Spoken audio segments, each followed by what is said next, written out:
I'm completing the entire mainline Pokemon franchise in chronological order with 2 challenges standing in front of me. The first, we're doing a hardcore Nuzlocke in all 39 mainline Pokemon games released in North America, and the second, no repeat Pokemon may be used. If I choose Oshawott in Black 2, I can't use it in White 2, Legends Arceus, nowhere, period. Make sure to subscribe and like the video so you don't miss out on any parts of this series, and let's jump straight in. Hey y'all, just want to let you know before the video starts that I need a little bit of help. Over on Twitter, my friend Nathan, otherwise known as Firered, he does my thumbnails and layouts for these videos, and they look great. However, I cannot pay him because PayPal, for some reason, has suspended his account and won't tell him why. So we have been trying to make as big of a stink over on Twitter as possible, and I'd really appreciate if you would be able to go over there, give his tweet a like, retweet, ping, ask PayPal, do anything you can to get him his account back so that I can keep making these videos as nice looking as they are. Anyway, let's get into Black 2. Well then, Black 2 and White 2, by far my favorites in terms of sheer gameplay, and oh boy does challenge mode help a ton with that. By having that key straight away, we'll be giving all trainers in these games a 10% boost in their levels, as well as an extra Pokemon to all important bosses throughout the game that don't already have 6, such as with the gym leaders and Elite Four members, while also giving them more powerful movesets.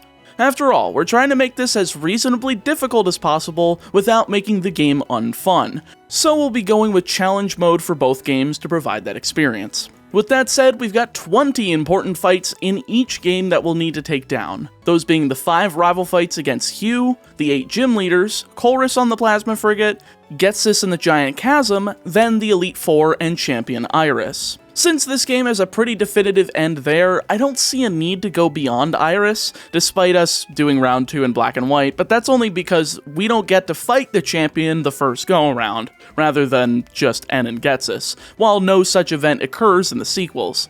With that exposition out of the way though, we're free to choose our starter. And by choose, I mean be forced to pick Oshawott because we've already drained our Tepig and Snivy cards, through, of course, Black and White respectively. I'll be EV training this sucker in Special Attack and Speed due to Surf and Ice Beam being very powerful moves, with Icy Wind taking Ice Beam's position earlier in the game until we can upgrade it. Samurott eventually also gets Grass Knot and Hidden Power, but unfortunately we can't get those because they're locked behind the Pinwheel Forest and therefore post-game for the former, and behind BP from either the Battle Subway or Pokemon World Tournament for the latter, making it not viable to pick that up without taking a major unnecessary risk. With our choice done, we're immediately met with Challenge Mode's key gimmick of increasing levels by 10%, as Snivy is level 6 here, but that's not enough to put Oshawott down thanks to a convenient critical hit with Tackle, using 3 in total and bringing us straight to level 7 as we win the first of many battles. We're gonna be going on a catching spree before the first gym here, as Black 2 and White 2 have a ton of new non-Univin Pokemon to work with, but we still have quite a few to use, seeing as there's 156 Pokemon introduced during Gen 5. Firstly, we've got Patrat over on Route 19. I'll be EV training him in Attack and Speed because this guy has access to plenty of physical attacks like Return for Stab, which we obtain right after the first gym, so that'll be extremely useful, Crunch at level 16, Dig by TM, and while Sword Stance would be a perfect 4th move, that one's locked behind battle points as well, so no dice. Would have been really sweet too, seeing as Watchog gets Baton Pass, but I digress. After meeting Alder and Flockacy Town, we can move over to Route 20, grabbing ourselves a Sawaddle as our encounter.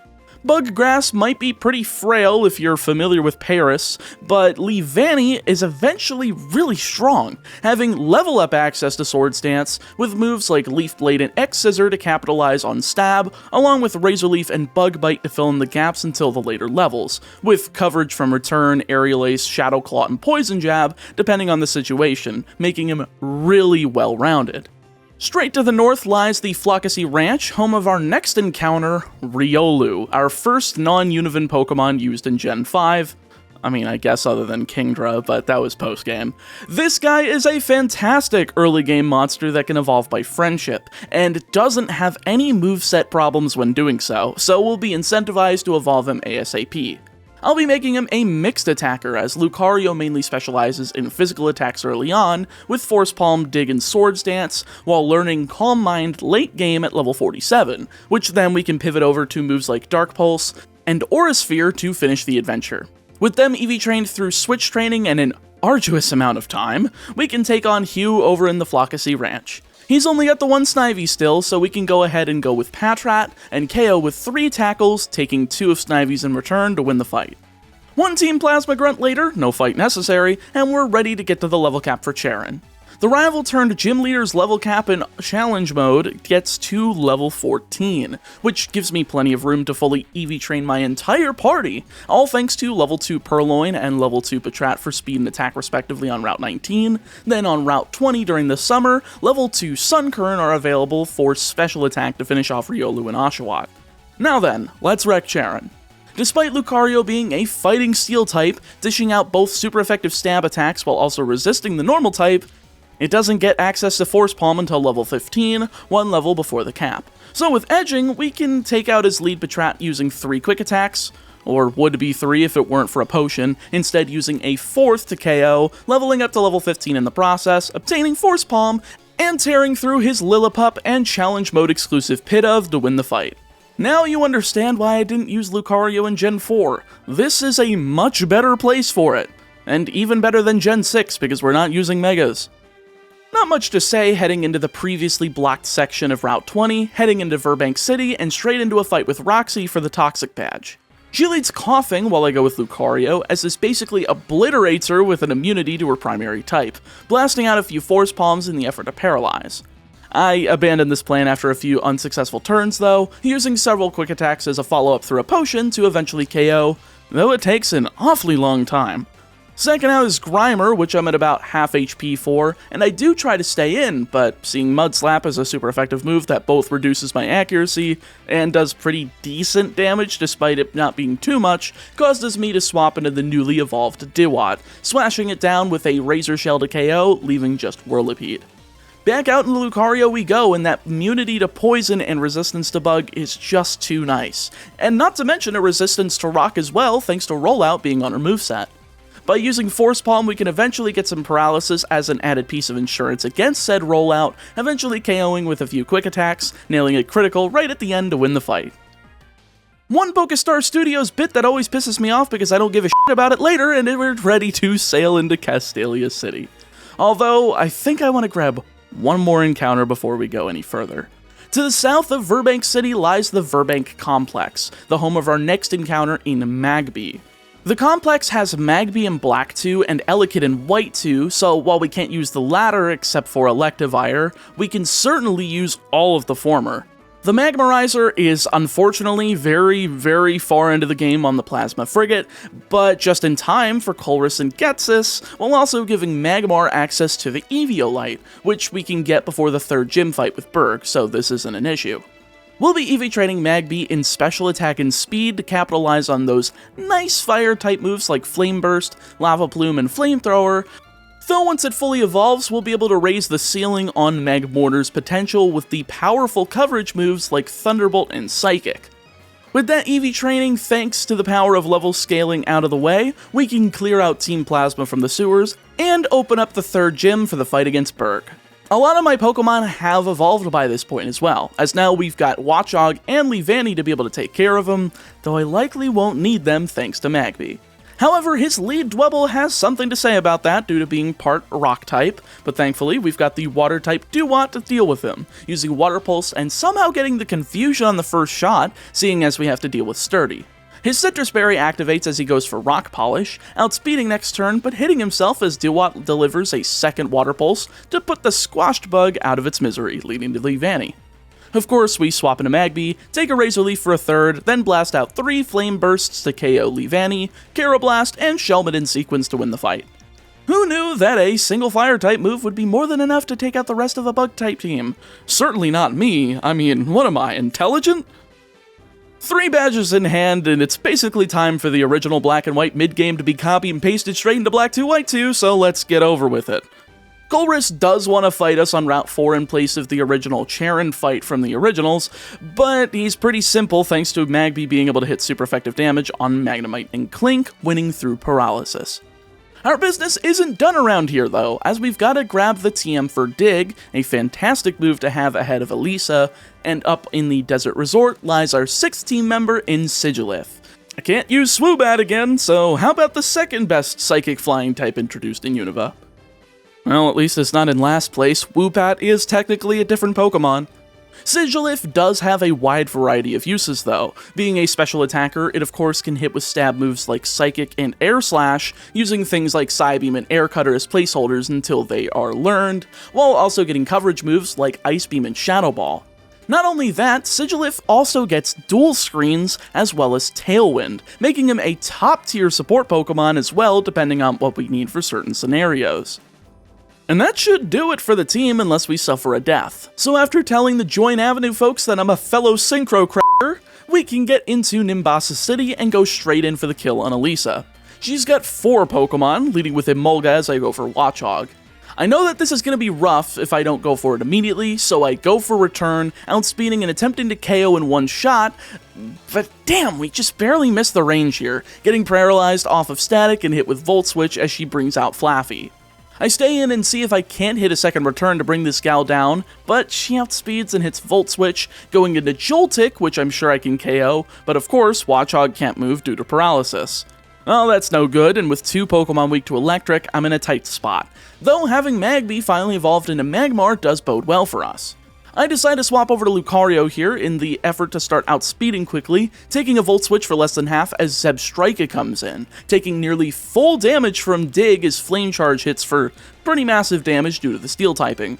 We're not quite in the red yet though, but Lucario is in no shape to be trying to outspeed a +1 Zebstrika. So I swap into Magmar and take Volt Switch again for very little damage as Flaffy comes in. Of course, after hitting Flame Burst for over half, here comes Thunder Wave again. Can't make Cherry Berries easily accessible now, can you, Game Freak? Stupid f***ing status conditions. We take a second Volt Switch going into Emolga, but Magmar's still able to use a Flame Burst, KOing her first of 4 Pokemon as Flaffy comes back in, and uses Volt Switch again. She is addicted to this move. But man, Magmar's special defense is nice with it, taking these like a champ, but of course we can't hit the damn Zebstrika. But hey, at least she's punished due to getting burned from Flame Body after using Pursuit while I swap out Magmar, going into Leavanny and KOing with Return. 2 down, 2 to go as Joltik hits the field, nearly falling to Return as Thunder Wave hits. I'm going to send whoever invented paralysis a very strongly worded email because this is bullshit. Alas, I'm paralyzed, therefore it's a 90% chance for me to not move, so naturally we don't as she heals with a Hyper Potion, and then I swap out into Duat expecting an X-Scissor, which I get.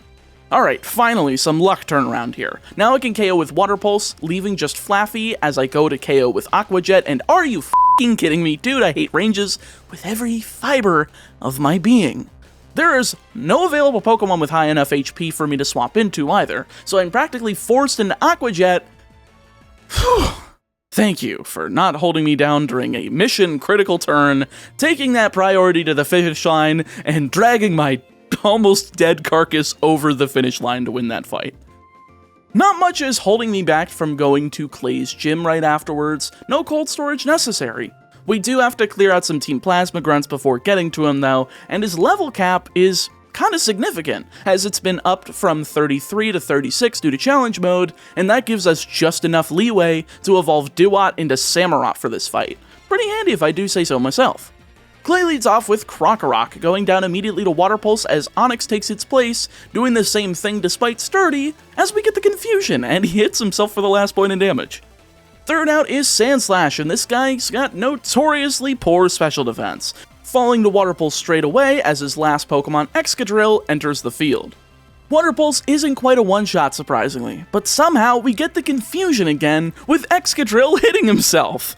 Not quite the KO because of the Citrus Berry, but 2 more Water Pulses following up the Hyper Potion manages to get the KO, which wins us the fight without losing a single point of HP against Challenge Mode Clay. That was a very nice stark contrast to Elisa. I deserve that after all the bullshit Thunder Waves she put me through. one Pokemon World Tournament with unscaled levels for some reason later, and we have a run-in with the Plasma Frigate, allowing us to move on to Route 6 and into Chargestone Cave. There's no end fights, no rival battles, just regular trainers as we plow through in order to emerge on the other side in Mistralton City, much more calm than in the originals. We're still not quite to the level cap though. I figured I'd go ahead and clear out the trainers on Route 7 and in the Celestial Tower because of this, giving us just enough of a push to get to the level cap of 42 for our fight against Skyla. She leads off with Swoobat as I go Lucario, setting up Swords Dance, as she goes for Psychic, doing quite a bit of damage, more than I expected. So I only can get up one, then go for Return, but not one-shotting as she attacks with Acrobatics, getting me to low yellow HP as a second Return manages to get the KO.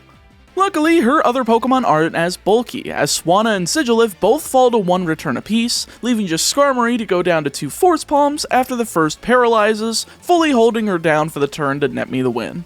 Simple as that, folks. As soon as we gain mechanisms to sweep things, it just starts all falling into place. Alright, now for some new stuff. Afterwards, I was able to take a jet over to Lentimus Town, which houses a move tutor. We can actually get a bunch of colored shards from the shifting sand, I guess is the best way to put these spots, in the Relic Passage over next to the Pokemon World Tournament, trading them in and getting moves like Icy Wind for Samurott and Dragon Pulse for Lucario. Icy Wind should come in handy quite soon, seeing as Opaloosa City is our next gym stop. Crossing through Reversal Mountain lands us in Undella Town, and thankfully we can't fight Cynthia here until postgame. Since we've given her enough attention though, I think we're just going to be going up to the champion like I explained before. I'm not quite at the level I want to be for the rival battle here though, so I went through the Undella Bay as well as Route 14 to get that extra bit of EXP necessary to prepare for Hugh. He starts out with Unfezant as I go with Lucario, and you know, we're swords dancing it up, taking an Air Slash for around a quarter after Leftovers recovery. Thank the Lord, by the way, that these were available in the Castelia sewers, and then getting off a second Swords Dance as he goes for Taunt afterwards. That's all I need though, with Force Palm getting the KO on Unfezant, Dig on Simisear, and Return on Serperior to end the fight in short order. Jeez, bud, I guess how you weren't exposed to exactly predict that I was going to go for Swords Dance on turn 1, but it's just sad going for the Taunt on turn 2 and being outsped. One trek through Route 13 later, and we're able to emerge on the other end into Lacanosa Town, though there's not much here other than a quick double battle between Hugh and myself against Zinzolin of Team Plasma, as well as a Grunt. I don't think Zinzolin's really an important fight to talk about, so go freeze your bum off elsewhere, old fart. Route 12, Village Bridge, and Route 11 are back-to-back, eventually landing us in Opaloosa City, ready for our 7th gym battle against Drayden.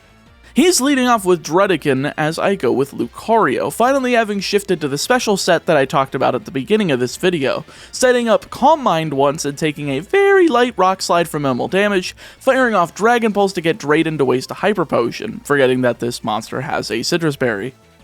Well, at least he's just doing very minimal damage with Crunch. I take 2 of those as I set up a second Calm Mind and just take his team to the slaughterhouse, Dragon Pulsing his Drudigan, Altaria, Flygon, and Haxorus all once each from that point on in order to KO and win the fight.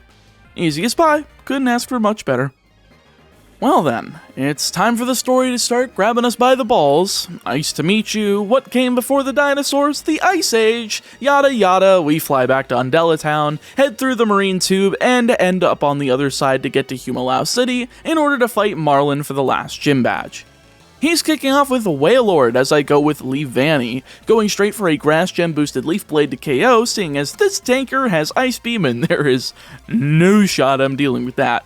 Second out is Mantine and he's got Air Slash, another move I can't really deal with, so I swap into Samurott to take it with plenty of HP to spare, firing off a Return, Icy Wind, and Return in sequence after taking 2 more Air Slashes to KO as his Jellicent comes in third. This fires off Energy Ball as I swap into Lucario, resisting and firing off Dark Pulse for half, but of course the Citrus Berry turns this from a 2-shot into a 3-shot, and with Scald burning, I don't think I'll be doing much else with Lucario for the rest of the fight. Thankfully, I can just swap back into Leavanny, taking a Scald that doesn't burn, and KO with Leaf Blade as his last Pokemon in Carracosta comes in, so I can go ahead and swap to Watchog here in order to break the Sturdy with Dig, doing just slightly under half, but once I see Shell Smash, I know his defense has decreased enough for a second Dig to be more than enough to finish the fight, KOing and winning the Wave Badge for my troubles. Sweet! Have fun snorkeling there, you weirdo. With this badge in hand, we're finally clear to start finishing off Team Plasma. I headed through the previously cleared Route 22 to get on into the Giant Chasm, finding the TM for Ice Beam while snooping around, and thank you Game Freak for not locking this TM behind the post-game like you did last time, eventually getting to the Plasma Frigate with the help of the Colress machine. And finally, we can get it, the Magmarizer! It is time for Magmortar to finally start pub stomping some fools. Firstly, we've got another double battle against Inzolan and a Grunt, no pressure thanks to Lucario and Hugh's Pokemon being punching bags, letting me take out the second half of the ship and get to Colress for the first of two important Plasma fights. Colress is leading off with a Magneton holding an Eviolite, but I can get a free KO with our newly evolved Magmortar, using Flamethrower and a held Cherry Berry to negate the Thunder Wave used here, using two more Flamethrowers following a full restore to KO as Magnezone comes in second. This is another Thunder Wave trap, so I swap into Lucario to take it, then take a Discharge, as of course, Lucario can't move. Paralysis is stupid, and I hate it so much. I swap out into Leavanny here though to take a Discharge for less than a third, as Leaf Blade does around a quarter before being paralyzed by Thunder Wave again, giving me more than enough damage that broke the Sturdy to swap into Watchog, take a Flash Cannon, and finish it off with Dig. 2 down, 3 to go as Kling Klang comes in, holding an air balloon so that I can't immediately go for Dig, but instead I can swap into Magmortar, take a Giga Impact, then fire off a Flamethrower to KO in one shot as Metang comes in fourth. Another swap here, this time into Samurott as it sets up Agility, but it's pretty telling if Samurott can outspeed and KO with Surf after you go +2. Lastly is Behem, who has Energy Ball, so I can swap into Sigilyph for the potential quad resist, but instead he goes for Calm Mind. Not a problem, I could just start going for Air Slash and getting some flinches, but that doesn't happen too easily. Psychic does just under a third now, and Air Slash is doing less than Recover can heal on Behem, but thankfully we get to a point where he goes for the second Psychic on us, as I have him in a perfect range to KO with 2 Air Slashes, firing them off in sequence to KO and win the fight without any deaths. I was expecting to lose someone to either him or Ghetsis, but we still have that big baddie to take care of, so who knows. After dispatching Black Kyurem with a Fighting Gem boosted Aura Sphere from Lucario, it's time for Ghetsis, and boy howdy, he has the same problem as he had in the original Black and White, Toxic instead of Will-O-Wisp on his lead Cofagrigus. I can capitalize on this heavily with Lucario, especially when his only 2 moves are Psychic, a non-stab neutral move, and Shadow Ball, a resisted stab move, with his only other attack being Protect, which just gives me more free turns to set up Calm Mind. The first turn he goes for said Protect, giving me the time to set up 1 Calm Mind, then 2 as he fires off Psychic, and gets a critical. Seriously, you bastard, I was gonna go +6, but alright, I'll limit myself to +3 as Protect is used a second time, allowing for Dark Pulse to grab the KO. From here, it's actually enough though, as Aura Sphere downs Seismitoad, as it does to Drapion, then Electros, leading to Toxicroak, who receives a neutral Dragon Pulse for its troubles of leaving the Pokeball, with last out being Hydreigon, and it only makes sense that a super effective Aura Sphere ends up KOing, and soloing Ghetsis with a Sweeper once again. Seriously, bud, build your team around at least checking a Sweeper instead of having no check or counter whatsoever.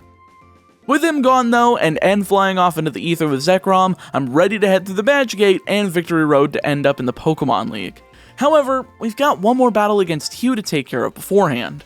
He's expanded his team to 4 members, leading on Pheasant as I go with Samurott, blasting out an Ice Gem boosted Ice Beam to get the quick KO as Bouffalant comes in second. I know this guy's got Wild Charge though, so I take the time to think about swapping and choose Lucario. He instead goes for the Stab Head Charge, doing just under half as I retaliate with a Fighting Gem boosted Aura Sphere to KO. Third out is Simisear, a pretty easy target to swap back into Samurott on, taking around a 5th from Brick Break as Surf cleans his clock swiftly, leaving just Serperior. Out comes Magmortar, absorbing a Leaf Blade for around a 3rd as he attempts to go for Coil, but it will not be enough as a Fire Gem boosted Flamethrower is more than enough to get the job done, KOing and winning me the match. And with that, all that's left is the league. We've already gone around and grabbed all the TMs and held items we need, including stocking up on type-specific gems, so I think we're all set to go. We're oddly enough going to be going with Grimsley first like we did in the original Black and White, and that's entirely due to my entire team's nice matchup against him. Thanks to the power of Leavanny, we can X-Scissor his lead Liepard to KO instantly with the Bug Gem boosting, then swap to Magmortar on Bisharp's entry, taking an Aerial Ace to retaliate with Flamethrower for the KO. Third out is Crocodile, attempting to get one over here on Magmortar, but instead I can swap it to Samurott, taking Earthquake, which does less than half, and follow up with a Surf to get that KO. Fourth is Scrafty, and since I'm curious what she's gonna go for here to accurately swap, I decide to go for Rest with no Chesto Berry, taking a Rock Tomb which lowers my speed. Alright, well I should be slower now, so that won't happen again, right? And I'm correct! I see Crunch after getting Samurott slower than Scrafty, so I swap into Crunch to massively resist with Lucario, KOing with an Aura Sphere next turn after outspeeding, leaving just Absol to go down to the same move to end the fight. Perfect, and after reshuffling my held items and gems, we're ready for Chantal. I feel like she'll be easy enough despite her lead Cofagrigus having Will-O-Wisp. We still do lead Lucario though, and oddly enough it's because of Will-O-Wisp being a perfect turn burning fodder thanks to a Rost Berry and a second usage of it, not including missing because it's 75% accuracy. Because of this, we can get to +2 special attack and defense pretty easily, using Dark Pulse on Cofagrigus, Chandelure, Golurk, Driftblim, and Banette all while taking burn damage, winning the fight with around a 1/3 of the HP bar to spare. Now, we wanted to fight Chantal second because of some move choices. I'm going to need to free up the Dark Pulse slot with a different TM later, and since we can't relearn Dark Pulse because that TM is locked behind somewhere in the post-game, Chantal and by extension Caitlyn both have to be taken down after shuffling around the held items again, as we do the same strategy with Lucario, setting up 2 Calm Minds by dodging a Hypnosis, then getting hit by one, healing it off with a Chesto Berry. I do get a little unhinged here and go for a 3rd as she finally puts us to sleep, with Lucario waking up 2 turns later to get 2 more off as she keeps trying to go for Dream Eater.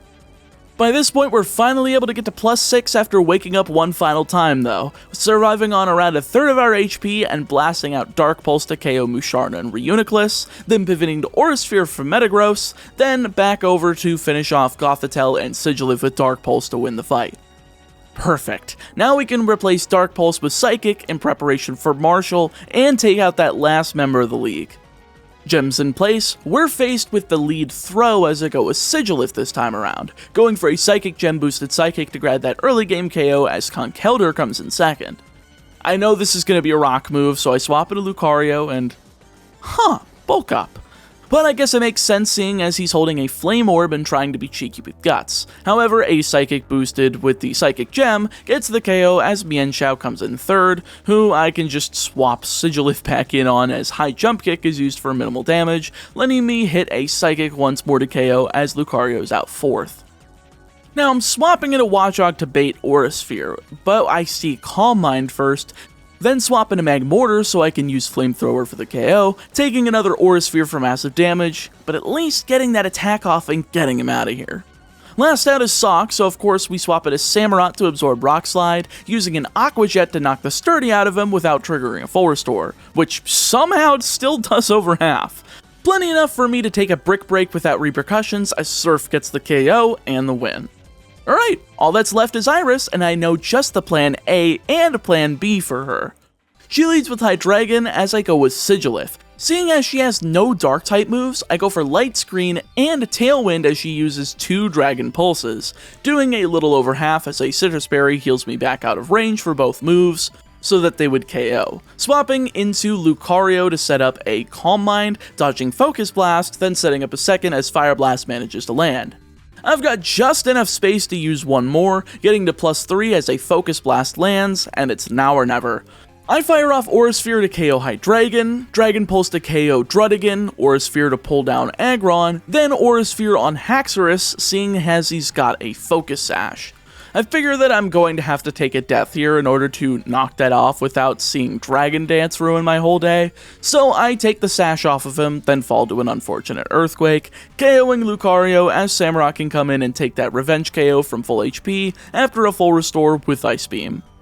Fifth out is Lapras, and I know she's got Thunder, so I swap into Leavanny in the hopes that she can survive and not get paralyzed, and thank the Lord she doesn't. Finally, somewhere that it finally goes right, dishing out a Grass Gem boosted Leaf Blade to KO without the worry of an Ice Beam to the face. All that's left is Archeops, and despite my initial instinct to swap, I believe Leaf Blade can get her under the defeatist threshold and therefore survive any attack she throws out there. And sure enough, this does work out, taking Stone Edge and surviving on just 11 HP, KOing next turn with the second Leaf Blade to lay out that final prehistoric Bird Brain, winning me the fight and the first title of champion for the video. Now, one more check through Unova, but with no starter, I can imagine this one's going to be a whole lot harder. Before we get into White 2, I just want to mention a few things related to the channel that I think you guys would be interested in. Firstly, I'm still doing content and involved with Beast Coast Pokemon, and overseeing the scripts being made for the Dex Logs. These are channels I contribute to mainly for the Pokemon trading card game. After all, there are so many different facets to Pokemon other than the video games, and the TCG is a wonderfully fun time. Also, I'm aiming to hit 10,000 followers over on Twitter by the end of the year. We hit about 9,500 after my Scarlet and Violet giveaway ended, but since then, we've tipped 2 below 9,000. I do appreciate everybody that followed because of that, but it is still the best place for me to get a hold of Team YouTube with an angry mob if some automated bullshit ends up happening, and I kinda do need people to be able to signal to them, hey, there's too many people that are going to be mad at you if you don't fix this problem. So the link to that is in the description, as well as my Discord server if you want to hang out with the community and get alerted to when my videos come out, far better than the YouTube notification system ever works. With all that said, let's get into White 2. Now that we've made it through the region once, let's just skip all the fluff and get to our encounters and our major boss fights. So of course, first up I have to pick a starter and lose the first Hue fight, so I pick Oshawott again for the HM usage, getting Pokeballs afterwards, then going over on Route 19 where we can pick up Purloin for our first actually usable Pokemon for the run. And before you say, oh you lost, no I didn't, because this Nuzlocke doesn't start until you get Pokeballs. Anyway, I'll be making Purloin a mixed attacker. Despite the level up learn set being entirely physical, Liepard gets Nasty Plot at level 50, opening up other attacks like Shadow Ball and Snarl further into the game and opening up sweeping potential. And we always like cheesing fights more than thinking. My brain power is only so flexible. Our second encounter on Route 20 happens to be Sunkern, and while you might think that this will be really weak, it's actually easy to get a Sunstone in White 2, so we shouldn't have much of a problem once we grab that.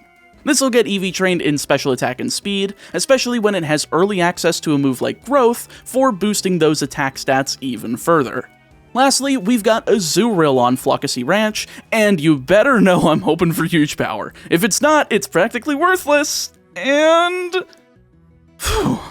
Alright, we did end up getting huge power. It wouldn't have been absolutely terrible if we didn't, but having that additional explosivity early in mid-game should make it a breeze to run through, especially when it's fully EV trained in attack and speed. Despite only 3 Pokemon being on the team so far, we can actually EV train them to full using the level 2 Purloin, Patrat, and Sunkern like we used in Black 2, evolving Azurill into Marill because of friendship in the process. Now then, the second battle with Hue in the Flockacy Ranch has only Snivy, and to equally diversify the experience and not over-level since the level cap is 14, I led with Marill, swapping into Sunkern to take a tackle, trying to put it to sleep with Grass Whistle, but no dice, so I finally swap into Purloin and put it down with 2 uses of Fury Swipes, the first hitting twice, and the second hitting 3 times to KO and win us the fight. One Team Plasma Rush in later, and Alder's Children beatdown. That sounds a lot worse than initially intended. We're ready for Cheren! 3 Pokemon against 3 can't be much more fair than that, right? Well, that's until you realize I'm leading with Meryl, having learned both Defense Curl and Rollout at level 10, using the former as Patrat uses Tackle for minimal damage on turn 1, then going for Rollout turn 2 to KO Patrat in 2 shots, Lillipup with the 3rd shot, and Pidove with the 4th to end the fight straight away. Don't be surprised that this is how we get through a lot of battles. Rollout in huge power with Defense Curl is absolutely busted, and don't let anyone tell you otherwise, Fairy type or not. With the first badge in hand, we can move on right through the previously restricted part of Route 20 and into Verbank City. Now, as much as I'm thinking about getting Elekid in the Verbank complex, of course we can't use it nor Electabuzz because we used them in XD, or Coliseum. It was one of those 2 games. I can't be bothered to remember right now. But Electivire is, again, just not available until after the 8th gym, because the Electorizer is on the Plasma Frigate in the same place as the Magmarizer was in Black 2. And there's a few other encounters here, like Magnemite or Coughing, but I'm not sure if I want to use either of those at this point, especially since we need to hold out on the Kanto Pokemon for the Let's Go games. Instead, I'll just jump straight into the gym battle with Roxy and decide later. She's leading Coughing, so I go with the newly evolved Azumarill as it evolved at level 18, and like I said before, Defense Curl and Rollout are a deadly combination. I'm able to set up Defense Curl as she goes for Venoshock, then miss Rollout as she goes for a second. This takes me down after that second one to around 2/3, as a third takes me down to around half, as Rollout finally hits twice in sequence to KO through an Oranberry. Second out is Grimer, which we outspeed and connect with the 3rd shot of Rollout, getting to Whirlipede and running over it like the absolutely terrible bug that it is, both in a Pokemon sense and because it's a bug in general, winning the fight and getting the Toxic Badge. Not sure if we can pull this off with Berg, but don't be surprised if we go 3 for 3 with this strategy. I swear, every time I play Black 2 White 2, I realize how demoralizing and pace-breaking this stupid Pokestar Studios bit is.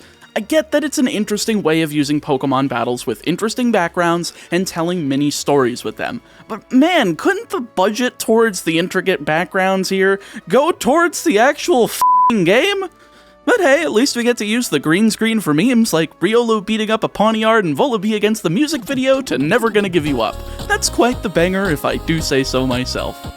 Anyway, after that and taking care of Team Plasma again, we can still sail over to Castelia City in order to deal with Team Plasma. Gotta love these bozos, but with them cleared out of the sewers, we can head up into Castelia Park, a section of the city where we can get a new encounter. Here we can grab Pidove, another Gen 5 Pokemon we haven't gotten to use, and quite frankly, isn't useful anywhere else. It's just your run-of-the-mill, generational bird, but ours at least has Super Luck, therefore increasing our critical hit chance by 1 stage, or from the base 6.25% chance to 12.5%. We're also coming up on obtaining the Scope Lens as well, so we'll be able to increase that even further and then use moves like Return with frequent critical hits. Speaking of which, this guy is a physical attacker, full stop. That's where we're going with the EVs.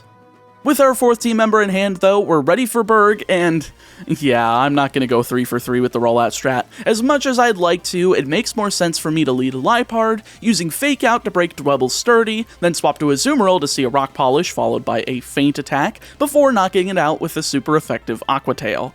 This is entirely because of Levani, but we have the perfect way to take care of him. By swapping into Sunkern, we can resist Razor Leaf, then we can bait Struggle Bug and swap into our newly evolved Tranquil to resist that. Sadly, it doesn't go entirely to plan, and while Sunkern does take a Razor Leaf like expected, Tranquil instead takes an Aerial Ace followed by a critical after dishing out an Air Cutter to trigger a Citrus Berry. That's all good though, we survive and we have access to Roost, using it twice to nearly fully heal before using a second Air Cutter, thankfully KOing since the Citrus Berry put it right at the range cusp, which we all know tends to be bad news in House Meatball. The last 2 Pokemon are jokes though, as Carablast and Shelmet both go down to 1 return apiece to win the fight. Birds roll, bugs drool, and all deserve to die. Thank you for coming to my TED Talk. Moving on ahead towards Route 4 nets me a battle with Colress, and thankfully we don't have to deal with paralysis by the power of Fake Out breaking Magnemite Sturdy and Rock Smashing it to death. Second out is Clink, and thankfully we can also break this into a million pieces, and I'm able to pass on by. From there, I'm going to be taking a detour over to the desert resort for our next encounter, though not in the desert itself, but instead in the Relic Castle, as we can obtain a Yamask there. Cofagrigus is a big ol' wall that should be able to hit decently hard, and it's been way too long since I've used a good walling Pokemon, so why not? This has great access to status moves like Will-O-Wisp and Toxic, as well as offensive moves like Shadow Ball, Energy Ball, and Psychic all by TM, so they can be swapped out in whatever situation we see fit, so I should have a pretty decent time using it. And with the Tin Dangler telling the Join Avenue folks that he is a cracker, we're ready to go into Nimbasa City. Now before we face off against Elisa, I need to grab the available Sunstone here in order to evolve Sunkern into Sunflora. I'm not sure Sunflora will really be too useful coming up with the gym, as all it does is really have a resistance, though that Petal Dance is 120 power and could come in handy with how strong it is. Elisa leads off with Emolga as I go with Liepard, holding a Cherry Berry so that I can get away with using 2 Hone Claws back to back. But turns out, she goes into Joltik off of Volt Switch, flexing the Unnerve ability so that it can't eat berries. Wish I had rolled into Limber instead of Unburden in terms of Liepard's ability so that we wouldn't be dealing with this, but at +1 attack, I'm able to use Return, thankfully KOing before a Thunder Wave can connect. Coming out next is Flaffy, so I take the moment to use a second Hone Claws to allow for the Thunder Wave to drain my Cherry Berry, then use Return to get the KO, but of course, Static activates. I swear this is a 30% chance for the move to not trigger, so Liepard's not going to be too useful for too much longer. She goes back into Emolga here, using Volt Switch to go into Zebstrika, in which I'm still able to get off Return, but barely miss the KO at +2 attack, absorbing the Citrus Berry as I weigh out my options following this. I'm basically sure that she's gonna KO with any move here, so I swap into Unfezant expecting anything but Volt Switch. But nope, we get Volt Switch doing massive damage, doing 2/3 as Emolga comes back in. Thankfully, our newly evolved feathery friend can outspeed though and nail Return to KO, but like I said, Static is a 30% chance of not triggering, so it paralyzes Unfezant as Zebstrika comes back in with minimal HP. We shouldn't be seeing Flame Charge on this turn though, so I take the shot at swapping into Sunflora, and sure enough we see Volt Switch again, though with no targets, it stays into the battle. Next turn we see Zebstrika outspeed and nail Flame Charge, which surprisingly enough doesn't even do half damage combined with the Volt Switch damage because of leftovers. It barely takes us over the top of half, therefore allowing for the cleanup KO to be taken by Petal Dance to win the match. I thought for sure having 2 of my 5 team members weak to electric would spell disaster, especially with no Limber on Liepard, but we managed to make it work thanks to that Cherry Berry from one of the Pokemon Rangers in the Lostlorn Forest, so I'm pretty happy about that. Let's see if we can keep up the good luck streak. Alright, half the badges in hand and another encounter with Team Plasma in the books, we're off to Route 5 where we can finally get our last member of the team, this one being Solosis. I found Psychic types to always be helpful in Unova, hence why we've already burned our way through Swoobat and Sigilith, and though Reuniclus is eventually rather slow and stays that way, it is also a damage sponge that can fire back really effectively with moves like Psychic, Shadow Ball, Energy Ball, Thunder. It's quite the nice moveset.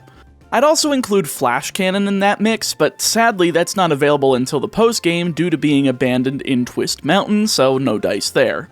Other than that though, we're just making our way downtown, walking fast into the Driftvale gym where Yamask finally evolves into Cofagrigus, and soon after, we're ready for Clay. He's leading with Krokorok, so I go with Sunflora since I want to try my best to set up Growth and Sweep. But boy howdy, after seeing Sandstorm, Torment is a stupid move and I hate it. All we can really do here is take a Crunch, then use Giga Drain to KO and heal back all that HP as he sends in Onix second. I'm free to swap into Liepard here as he's going for Rock Polish, destroying Sturdy in the process with Fake Out, then swapping back into Sunflora to KO with Giga Drain once more, recovering back to full HP. Third out is Sand Slash, no problems there, we can just KO with Giga Drain, leaving just Excadrill. I decided to stay in since there's nothing I'm really too worried about, although I'll say that and immediately be repelled by a critical Metal Claw that brings Sunflora down to 9 HP. Well, at least Giga Drain recovers a bit and gets him to just above half HP. From here, I just assess that he'll go for another Metal Claw, so I'll resist that by swapping into a Azumarill, then blast him with an Aqua Tail to end the fight next turn. But no, of course we have to miss the 90% accurate move. Seems fitting, of course, so I just start panicking and clicking buttons. I mean, sending an Unfezant when a guy has Rock Slide is just the dumbest thing ever, but that's what you'd think. See, I want to bait a non-stab move to swap Cofagrigus in on, so that it takes less damage and gives me a bit more time to hit Will-O-Wisp and slash his attack stat in half. Thankfully though, once we do bring in Cofagrigus, we hit it on the first turn, burning up his Citrus Berry in the process.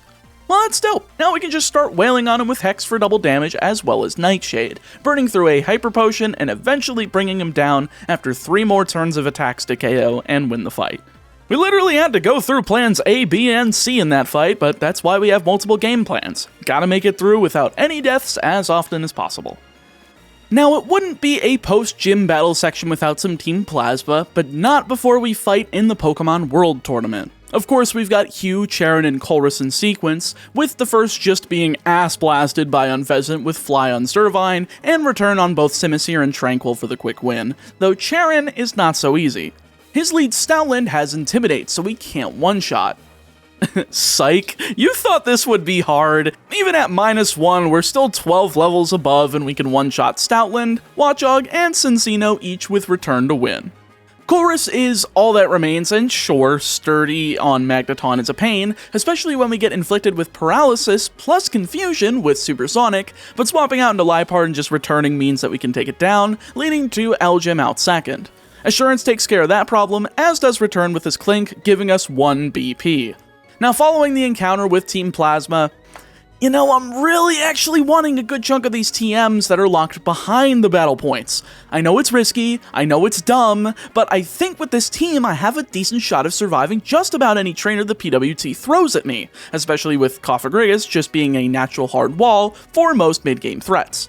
So, fuck it, we're gonna do it. The first bracket, we're going in with Unfezant, Azumarill, and Cofagrigus, going up against Trainer X for the first round. Nice name, edgy bastard. You lead with Archeops, which we two-shot with Return to KO, one-shotting Rufflet as his second Pokemon with Return as it comes out, then try using Fly on his third Pokemon in Frillish, but we're unfortunately missing with that 95% accuracy nonsense. But that's fine, as I swap out into Cofagrigus, attempting to KO with Hex despite Ominous Wind, and a clear normal type that I just swapped out of. So after having some sense blown into me with that wind, I go back into Unfezant and finish it off with Fly. Round 2 against Clay, leading Excadrill as I go with Unfezant in return, hitting it twice as he goes for Hone Claws, followed by Metal Claw for exactly half, as my third return outspeeds and KOs with Claydol coming in second. Where was this when we just fought you, bud? Either way, we go for Roost and recover our missing HP as Rock Tomb misses, allowing for me to get a critical return at full HP to KO, leaving just Palpitoad to fall to Return to win me the battle. The finals are against Elisa, and with 2 Pokemon weak to her team, this might be a long shot, but I have a gut feeling we'll just be able to one-shot our way through and be alright. Zebstrika's up first, and I check what she's going for by using Detect, and oddly enough, it's Charge, not Volt Switch. So I swap out into Cofagrigus to use Will-O-Wisp, connecting as she uses a third Charge. Not a big deal, just very strange. She finally goes for the Volt Switch next turn as I hit Hex on Emolga for a critical, bringing it down into the red as Zebstrika comes back out and gets nailed with Hex for double damage, bringing her down into the red, but I'm at low HP as well, so we're trying to swap into Azumarill, but get nailed by Pursuit. Now if Zebstrika wasn't burned, we'd have lost Cofagrigus here, but thankfully we survive on 10 HP going into Azumarill, letting Zebstrika faint to burn damage as Emolga comes back in. She of course outspeeds and gets Volt Switch off for just under half damage, going into Flaffy and dying immediately to Aqua Tail, and holy shit, it didn't trigger static! What a miracle! That just leaves this nearly dead Emolga to come back in, waste her only turn with Charge as I hit Rollout for the KO and the win. Now it's not always that bad. Some brackets end up with Berg and Roxy, where I can just plow through them very quickly. First trainer in this bracket ends up being Theodora, leading Lilligant and going with 2 Quiver Dances before falling to Unfezant's Fly, leading to Purloin second, which, not sure why this isn't a Liepard at level 25, but either way, it dies to return, as does Alomomola after taking 2 of them and wasting a turn on Aqua Ring to win me the fight. Round 2 in semis is Berg, leading Levani as once again, Unfezant plows through with Fly, leading to Escavalier. Now, I'm a little bit worried. He has Sword Stance, and I, like an idiot, don't realize that he only has normal and fighting moves. So I try going for Fly with Unfezant and let him get 2 Sword Stance off before going for Attract after landing. Thankfully, I go unpunished, but then I realize it, so I swap into Cofagrigus and attempt to go for Will-O-Wisp as he swaps into Crustle, having no options. All good though, we hit the second attempt here on Crustle, then take a few Rock Blasts, eventually getting to a little less than half HP before KOing with a Hex and Nightshade. This just leaves the Escavalier, which can't hit me, so I just burn it with Will-O-Wisp, following up with a Nightshade to KO and leave just Roxy.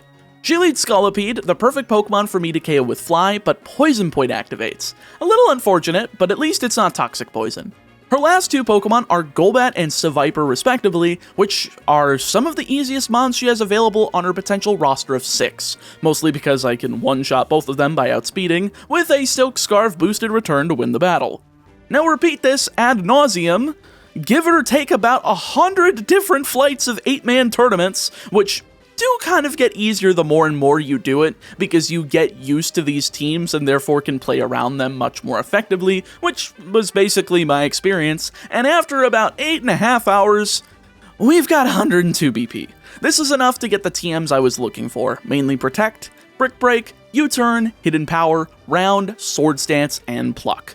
Probably didn't need Pluck in all honesty, since we're getting Aerial Ace shortly after Skyla, but that stealing of the berry from a gym leader's Pokemon, especially with how prevalent citrus berries are, is super handy for both stripping a resource from them while also recovering that 25% HP on my end.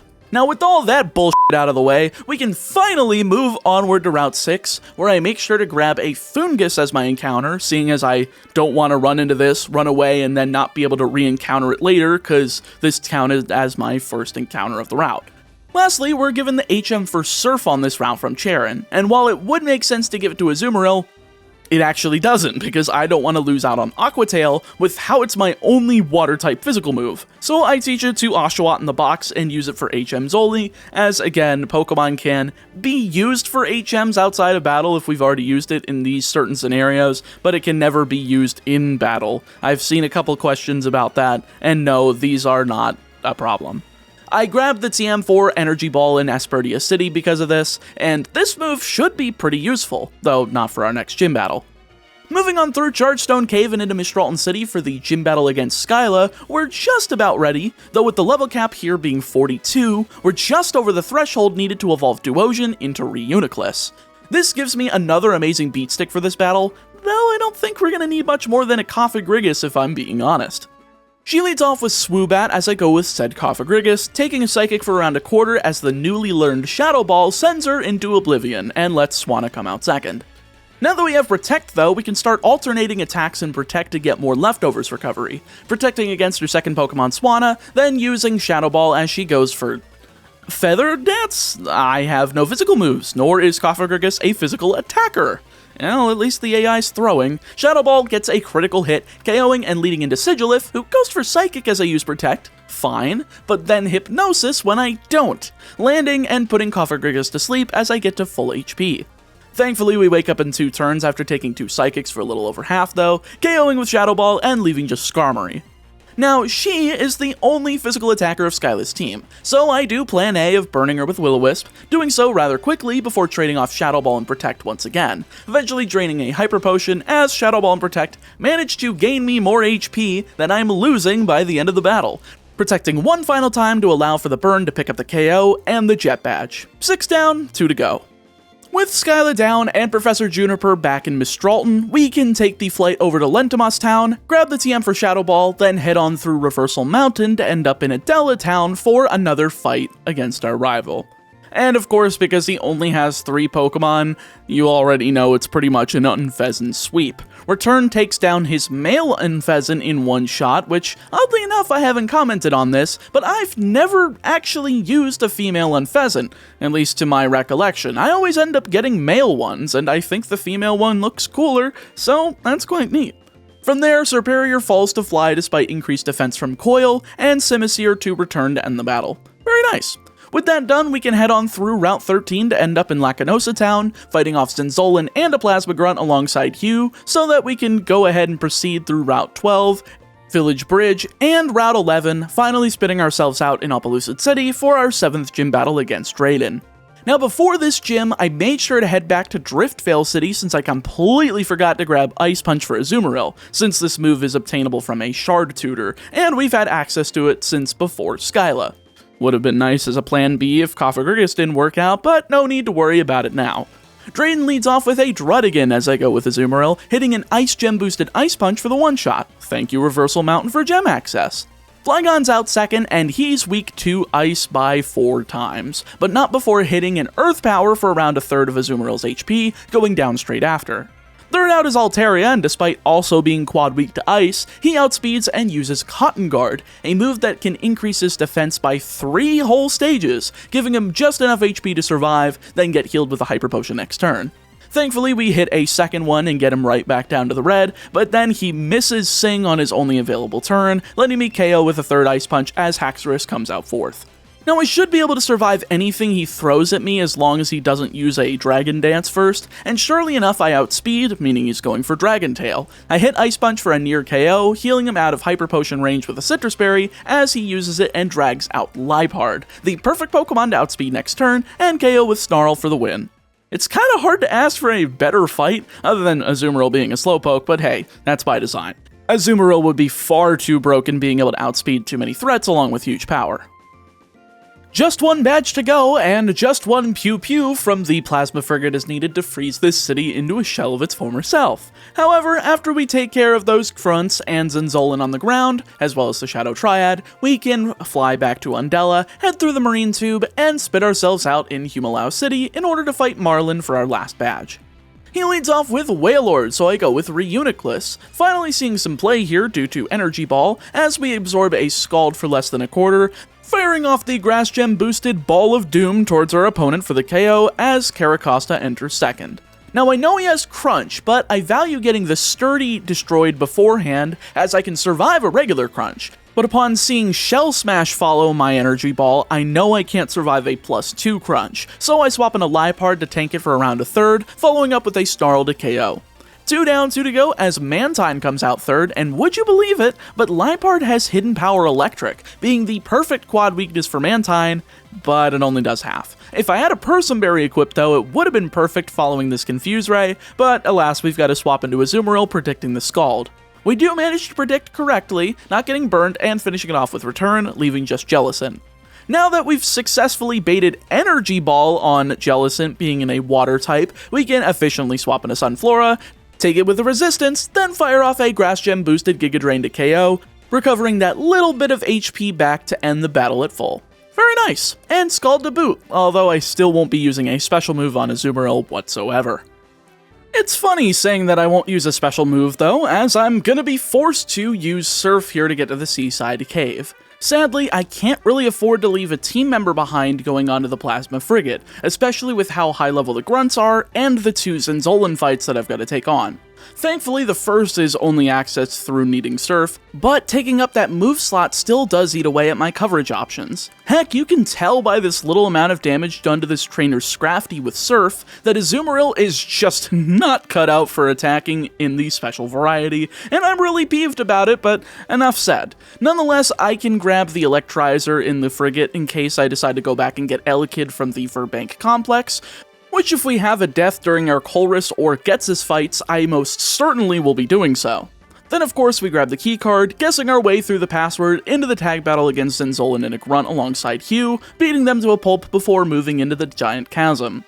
And now, this is the final face-off against Team Plasma for this series. We've had 4 games worth of these guys thrown at us, and it'll be a little sad to see them go, especially with the team that comes next. Ugh. Aboard the Plasma Frigate once again leads us to our last battle against Colress, leading with Magneton holding an Eviolite as I go with Azumarill, hitting Brick Break, then taking a Thunder Wave and healing off with a Cherry Berry, only to lead to a Full Restore. No problem though, as Magneton is now potion locked and can't attack me without being hit twice in a row, going down to 2 more Brick Breaks as Magnezone comes in second. I go ahead and go for another Brick Break here as I know it'll prioritize Paralysis with Thunder Wave, nearly bringing him down to Sturdy as I swap to Cofagrigus next turn. Slightly hoping for Explosion here because of the meme of being completely immune to normal types, but nah, it's just Discharge. All good though, as we can just follow up with Protect and Shadow Ball to KO, thankfully not being paralyzed as he instead goes for Flash Cannon. This leaves us with a little over half HP going into his third Pokemon, Metang, so I take the opportunity to swap into Liepard, taking a Meteor Mash for a little under half, then hitting a Shadow Ball as he goes for Agility for, again, a little under half. I'm quickly realizing I should have stayed in and hit Will-O-Wisp before swapping though, so I go back into Cofagrigus, set that up, then go into Sunflora in the attempt to do a late game sweep with Growth, but this ends up being rather risky. See, it lands Meteor Mash, and gets the attack boost, then follows it up with 2 more Meteor Mashes as I have to continue using Synthesis in order to survive and let it just die to burn. Thankfully, he does miss the last one at the end, so I'm able to get Sunflora to full HP with Synthesis, as Klinklang comes in just in time. I can't survive a Giga Impact after it goes +1 with Shift Gear without being at full, but with a Giga Drain followed up by a Hidden Power Electric, I'm able to KO and leave just Behem on the field. Since he doesn't have any other attacks aside from Psychic and Energy Ball though, I'm free to swap into Reuniclus, absorbing these special attacks with such a sponge, then firing back with Shadow Ball to KO and win the fight. 1 down with no deaths, 1 to go, and boy, that Kyurem really almost leads to the death of the player, doesn't it? Heck, it almost leads to the death of Azumarill as we end up getting paralyzed off of Dragon Breath turn 1, leading to being held down as opposed to nailing this Fighting Gem boosted Brick Break to take advantage of that Ice weakness.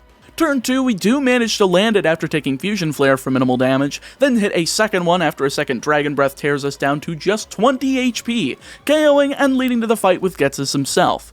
Thankfully, Azumarill is fully healed going into this, facing off against his lead Cofagrigus. I'm choosing Bulldoze as my attack here, not necessarily because I care what damage is doing here, or whether or not he's faster because Cofagrigus is naturally slow, but because I have a plan to PowerPoint stall Cofagrigus. See, I want to get hit by Toxic, and then get rid of his Toxic and Shadow Ball PowerPoints by swapping between Azumarill and Unfezant, the first getting Toxic Poisoned, and then swapping in to Unfezant, so that it gets that Ghost immunity, and then swapping back and forth, of course, until all 10 of each PowerPoint are drained. From there, he would only have Protect and Psychic, which would then allow for Liepard to come in and just go to town by setting up 3 Nasty Plots, and hit this entire team with Snarl, Shadow Ball, and Hidden Power Electric. Also, how the heck did both Liepard and Sunflora end up with HP Electric?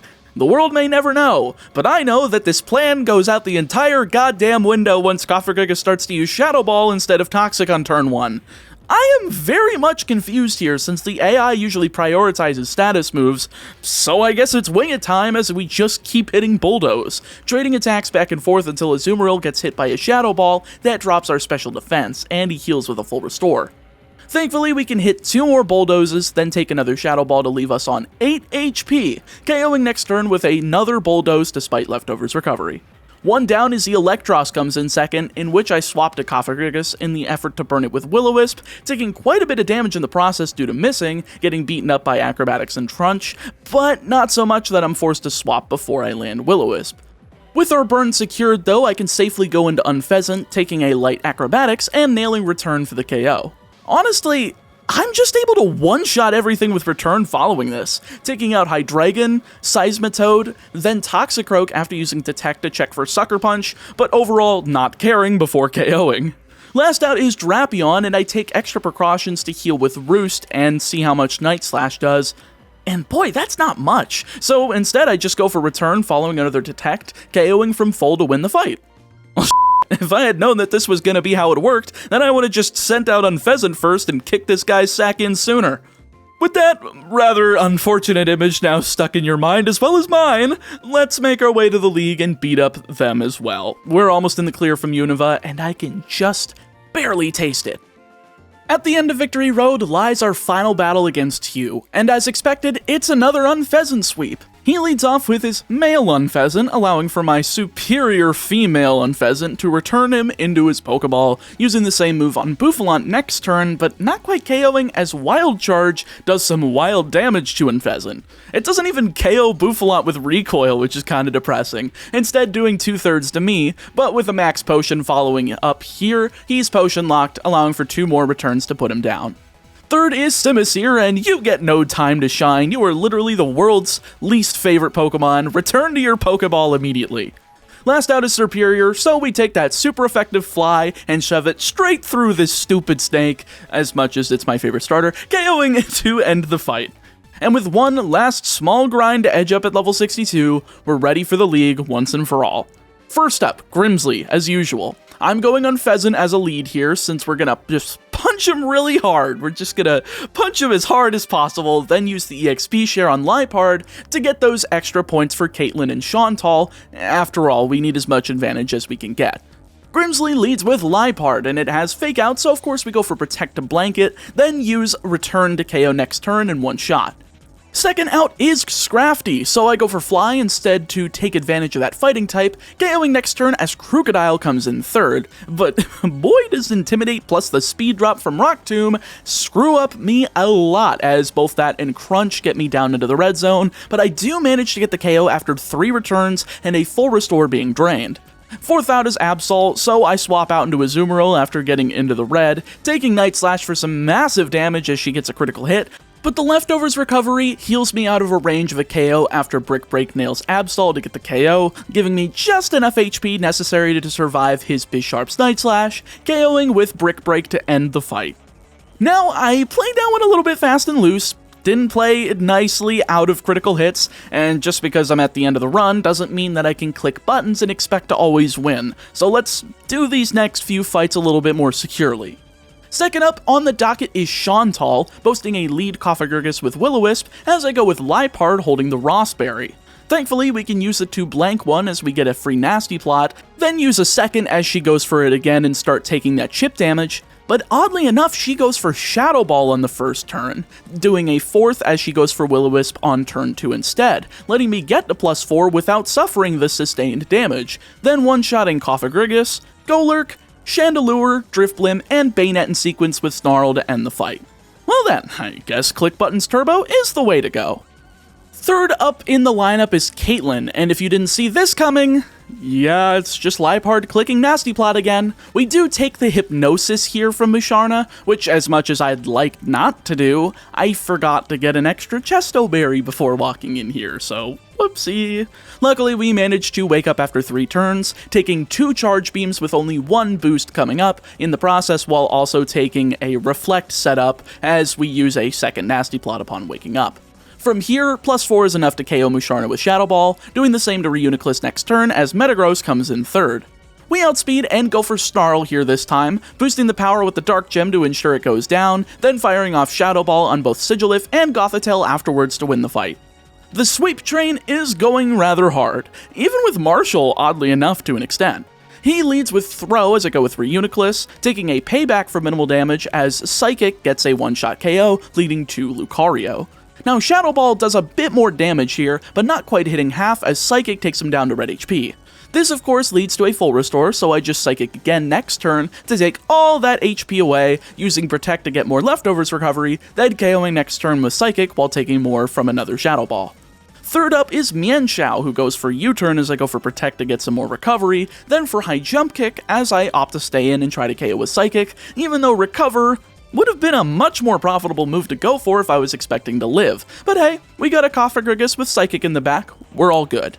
Mienshao falls as Sock comes in fourth, so I take the turn to Protect, get more recovery in case I need to swap back into Reuniclus, then go into Liepard to take a payback for resistance, then into Cofagrigus for fighting immunity against Brick Break. From here, we can just fire off 2 Shadow Balls as 2 paybacks does less than half, leaving just Conkeldurr to fall to a Psychic Gem boosted Psychic to KO and win the fight. Easy as pie. Doesn't get much better than that other than my rather errant mistake with Reuniclus, but hey, we survived, we're alright, we are going into the final battle with Iris with 0 deaths. After swapping around my held items, I'm pretty damn ready as she leads with Hydreigon and I go for Unfezant. We're going for Return Beatdown starting out here, but unlike with Getsis, this Return doesn't KO this Hydreigon, instead taking massive damage from a Dragon Pulse after Return brings it to the red, but potion locking her so that I can KO with 2 more. Aggron's out second, and we've gone 1 for 1 with our opponent here, so we can just swap into Azumarill to take Double Edge, then using Waterfall to bring her down to the red as she swaps into Lapras next turn to get that Water Absorb action going on. Probably should have seen that coming, as I could have KO'd with 2 Brick Breaks upon it coming in due to outspeeding, but alas, we are nailed with a powerful Thunder, going down into the red but getting the KO next turn with Bulldoze, as we're not paralyzed. Coming in next is Druddigon, and in the effort to not just sack Pokemon due to being in the last fight, I swap into Cofagrigus and use Will-O-Wisp to burn her and get that attack stat halved, as all of Druddigon's attacks are of the physical variety. From here, I can just do some Protect stalling to recover some more HP, finally finishing it off with a Shadow Ball matched with burn damage to KO. Back out comes Aggron, and being at this low of HP, I'm sure I can KO with Shadow Ball. But actually, Aggron outspeeds, but we dodge a Head Smash that surely would have KO'd. I thought I'd outspeed and not have to worry, I thought Aggron was really slow, but hey, I'll take going unpunished. From here though, you can tell I'm kinda tired and starting to play fast and loose though, as I stay in and try to hit Haxorus, but no dice since it outspeeds, KOing Cofagrigus. Then I bring in Azumarill to try to hit an Ice Gem boosted Ice Punch, but again, no dice as it goes down to Outrage. I bring in Unfezant third, and thankfully we do hit a return after outspeeding, but it doesn't quite KO, instead resulting in the 3rd death of this fight from Outrage, as he's finally brought into Fatigue, letting Liepard come in and take the revenge KO with Snarl. Last out is Archeops, and that Pokemon's got Defeatist, and we've got an Electric Gem boosted Hidden Power for its face. It does over half, cutting her damage into a fraction of its former glory, taking a Stone Edge with more than half HP remaining, then KOing with a 2nd Hidden Power to end the match. Yeah, kinda sloppy at the end, but hey, I was playing with my food and having fun. You can't really fault me for having fun despite just throwing my Pokemon out there and saying, "Oh, do you outspeed Haxorus? No? Well, I guess you're dying now." So with all that said, here's the chart as we go into Gen 6. Kalos doesn't include too many new Pokemon, so we're going to be working with a lot of returning Pokemon, but with only 2 Kalos games and no 3rd version, this shouldn't be a problem. Will we have what it takes to rule Kalos, or will we be shedding some tears instead? Find out when I stop referencing Yu-Gi-Oh cards. God. Thank you for watching. If you enjoyed this video, you'll likely enjoy other videos on screen here too. And if you really enjoyed it and want to help me produce more content like this, be sure to become a channel member today. It really helps out, and you get a cool little badge in the comment section pointing out you're a supporter. Stay safe, stay healthy, and I'll see you next time.